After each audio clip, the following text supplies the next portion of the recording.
All right, let's just jump right into this explainer. Today, we're going to uncover a secret that wasn't carved out of stone, but literally shaped by pure, absolute devotion. We're looking at what is arguably one of the absolute most fascinating spiritual narratives in all of human history, the story of Lord Jagannath. Have you ever looked at a sacred image and just thought, wait, why does this break all the normal rules of design? To actually understand why these legendary deities don't have articulated hands and feet, why they have these raw, broad, unblinking forms, we need to travel way back in time. We've got to venture into the ancient, unexplored forests of Utkala, because that's where this whole mystery kicked off. So, to map out this explainer, we've got 6 key chapters today. We'll start with the mysterious origin and the sacred log.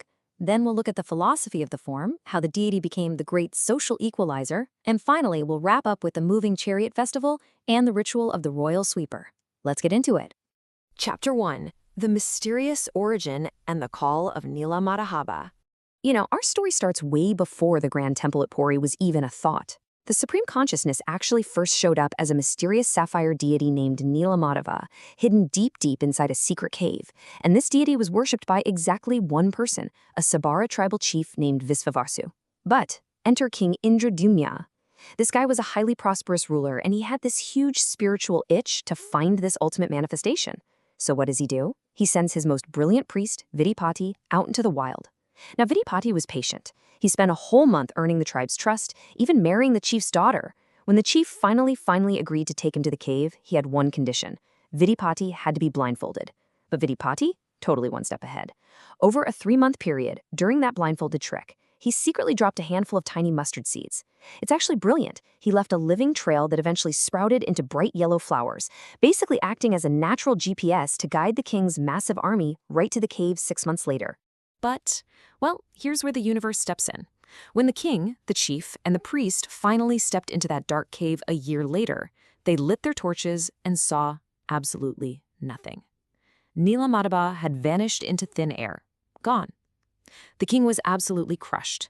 He fell to his knees in despair, realizing that, true divinity cannot be captured by royal force. But right at that moment of total defeat, a celestial voice echoed from the heavens, and it delivered a massive cliffhanger.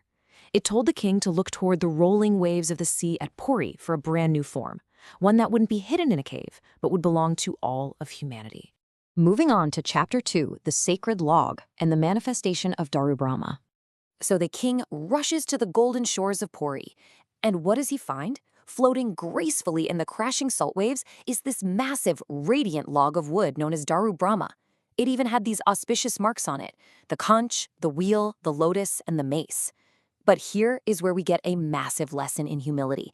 The king brings in his strongest men, his huge royal elephants, and they try to pull this log out. They literally couldn't budge it a single inch. No way.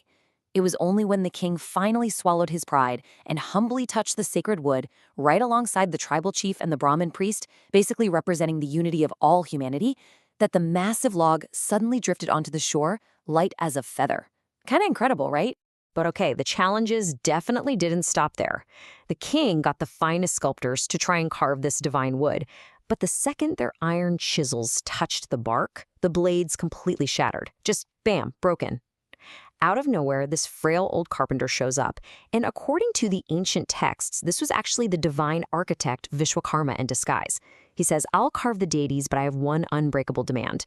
He had to be locked inside the temple room in absolute silence for 21 days. Nobody looks inside. Well, by the 14th day, the rhythmic tapping of his chisel just stopped. The queen got super anxious, convinced the old man had died in there, and she urgently pressured the king to break the seal. So they throw open the heavy wooden doors, and the carpenter completely vanished without a trace. Instead, standing right there on the floor were 3 unfinished wooden figures: Jagannath, Balabhadra, and Subhadra. They had these large round eyes, broad chests, but absolutely no distinct hands or feet. The king just broke down weeping, totally convinced his impatience had ruined this divine work. But then a divine voice reassured him.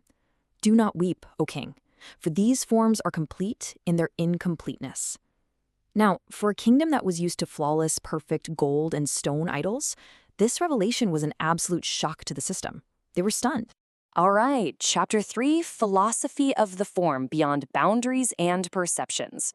Now, before we decode what these figures actually mean, there is a wildly fascinating story about the temple's consecration. King Indradyumna actually traveled to the celestial realms to invite Lord Brahma himself to bless these forms. But because time dilation is a thing across cosmic dimensions, ancient texts talking about time dilation. By the time the king returned, what felt like a few celestial moments later, literally centuries had passed on Earth. His entire kingdom was buried under desert sands. When Brahma finally consecrated the grounds, the true philosophical blueprint of these raw wooden forms became clear. When you look at traditional deities next to Lord Jagannath, the contrast is just staggering. We usually make God in our own flawless human image, right? But Jagannath's structure is designed to completely shatter that human vanity. So, what's the deal with the design? It actually perfectly mirrors the ancient Upanishads. It's making the point that the divine doesn't need physical feet to rush to a devotee's call. It moves faster than light itself. And those broad, simple extensions instead of hands, they're shaped like that to accept the humblest offerings of love from literally anyone, anywhere. The large, unblinking circular eyes, they represent the cosmic sun and moon, this all-encompassing awareness that never sleeps, never looks away from human suffering.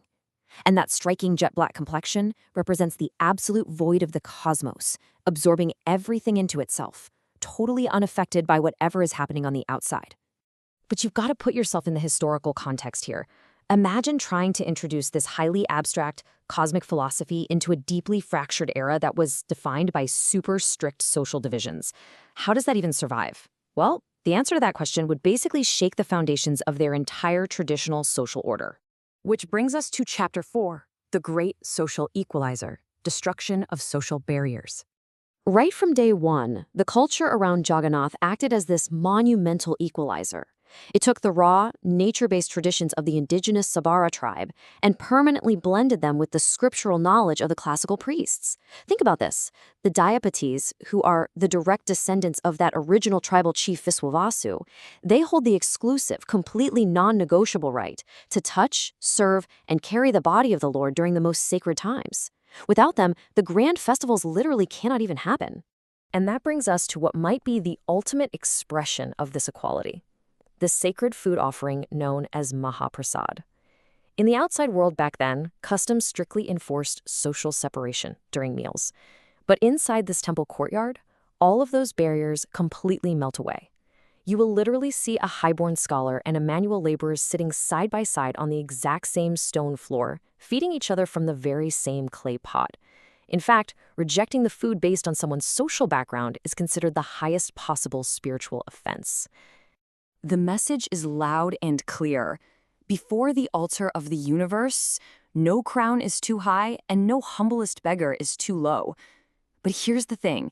This spirit of total inclusion, it wasn't going to just stay locked up behind the thick stone walls of some heavily guarded sanctuary. Nope. The Lord was about to break all the rules and take this directly to the open streets. Chapter 5. Breaking the Sanctuary and the Origin of the Chariot Festival. So, ancient temples were basically built like fortresses. The inner chambers were dark, they were silent, heavily guarded, meaning marginalized people, the sick, or anyone from far away could never actually get inside. Recognizing that massive flaw, the tradition came up with something amazing: the Rath Yatra, or the Festival of the Moving Chariot. Every year, 3 massive wooden chariots are built totally from scratch. And get this, they don't use a single iron nail. And once a year, the master of the universe basically says, "I'm leaving the palace," and goes to visit the home of his aunt, Queen Gandicha, stepping right out into the masses. When these gigantic wooden forms sway out of the temple gates in this thunderous, rhythmic movement called pahandi, the atmosphere is absolutely electric. Millions of hands reaching out in pure, unfiltered ecstasy.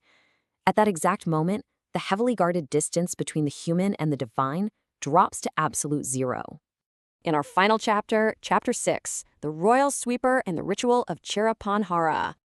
Just as these massive chariots are geared up and ready to move, there's this wildly dramatic, almost shocking ritual that takes place. The absolute ruler of the land, the Gajapata king of Odisha, steps out of his palanquin. But he doesn't step out to flaunt his power or claim territory. No armor, no weapons. Instead, the king bends down as a simple servant. Holding a golden broom, he personally sweeps the dust right in front of the massive wheels, sprinkling fragrant sandalwood water to clear the path. This ancient ritual, called the Chariot, proves a huge point to the absolute sea of humanity watching. The ultimate expression of leadership is absolute service. It's a really stark reminder that before the Lord of the universe, your political power, your wealth, your social status, it's all just a temporary illusion. The king and the commoner stand on the exact same footing. And as the king wraps up his humble duty, thousands of hands grab onto these thick, heavy ropes. With one massive synchronized pull, the grand wooden wheels finally roll forward, literally shaking the coastal earth of Puri. It is this moment of immense, dynamic human emotion. And honestly, watching this incredible cosmic migration unfold just leaves us with one final awe-inspiring question. As these giants roll through the crowds, whose broken-hearted prayer from deep within the masses is gonna test the cosmic laws and stop these giant wheels completely in their tracks?